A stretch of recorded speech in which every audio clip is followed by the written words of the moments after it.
Okay, let's unpack this. Psalm 19, verse 1. You know the one. The heavens declare the glory of God. And when you first hear that, you probably picture, well, the sky, right? Maybe stars. Seems pretty straightforward. But what if that word heavens in the Bible? What if it's actually surprisingly complex, more than meets the eye? That's really the goal for this deep dive. We've been looking at sources, digging into the original words shamayim in Hebrew. And oranos in Greek. Right, to see what they fully meant. We want to pull out the key ideas, understand what the Bible really means by heavens, and, just as important, what it doesn't mean, especially when you compare it to, modern science. Yeah, and what jumps out straight away from the sources is that these words, shamayim and oranos, they aren't just simple labels like our sky or space. They're incredibly broad. Broad, like multiple meanings packed into one word. Can you give an example? Sure.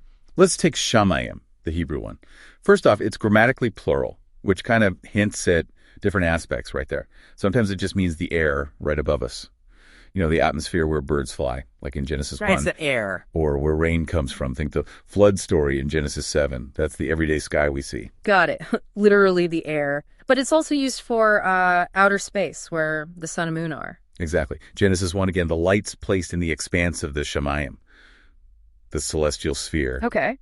But then, and this is crucial, separate from both the air and the stars, shamayim also refers to God's own dwelling place, that transcendent spiritual realm. Like in Kings, when Solomon prays towards heaven. Precisely. 1 Kings 8, heaven your dwelling place. Very clear example. Wow. Okay, so air, space, and God's home, all potentially in that one Hebrew word. What about oranos then, in the New Testament? Does it work the same way? Largely, yes. And a big reason is the Septuagint. That's the ancient Greek translation of the Old Testament. It used oranos for shamayim. So you see oranos used for the sky where birds fly in Matthew 6. Right. And for the celestial realm where stars fall in Matthew 24. And of course, the big one, the spiritual realm. Absolutely. Like when Hebrews 9 talks about Christ entering heaven itself, oranos. And that gives us the adjective oranios, heavenly. Ah, like your heavenly Father. Emphasizing that divine aspect. Exactly. Which kind of brings up how the biblical writers actually pictured the universe, physically speaking.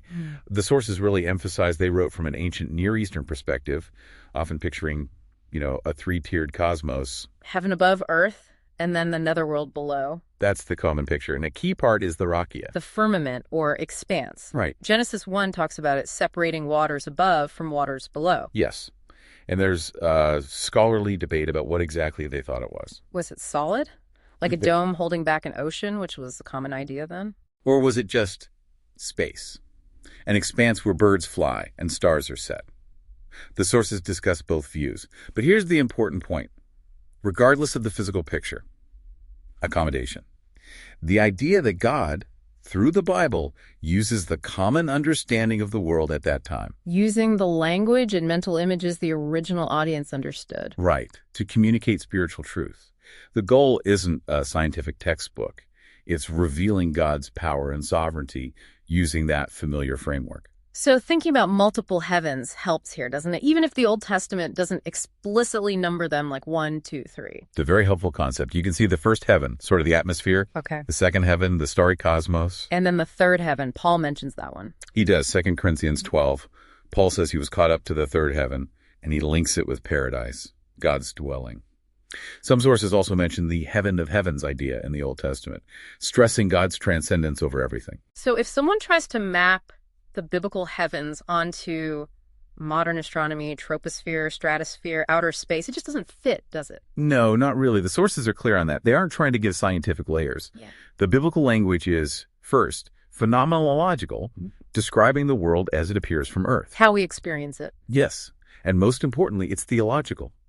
It uses those descriptions to tell us about God, His glory, His rule, His interaction with creation. It's less about the exact scientific where and more about the theological what. What does this reveal about God? Precisely. Okay, so let's bring it back. Psalm 19.1, the heavens declare the glory of God. What does all this mean for that verse? It means it's not just about a beautiful sky or the stars, though they're included. It's bigger.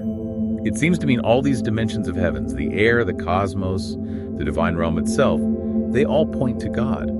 They are all, in their own way, declaring His majesty and design. So here's something to think about. If the biblical heavens are less about a scientific location and more about theological reality, about God's presence and rule, how might that shift the way you understand phrases like our Father in heaven, or maybe the promise of a new heavens and new earth? What does that really point towards? Something to ponder.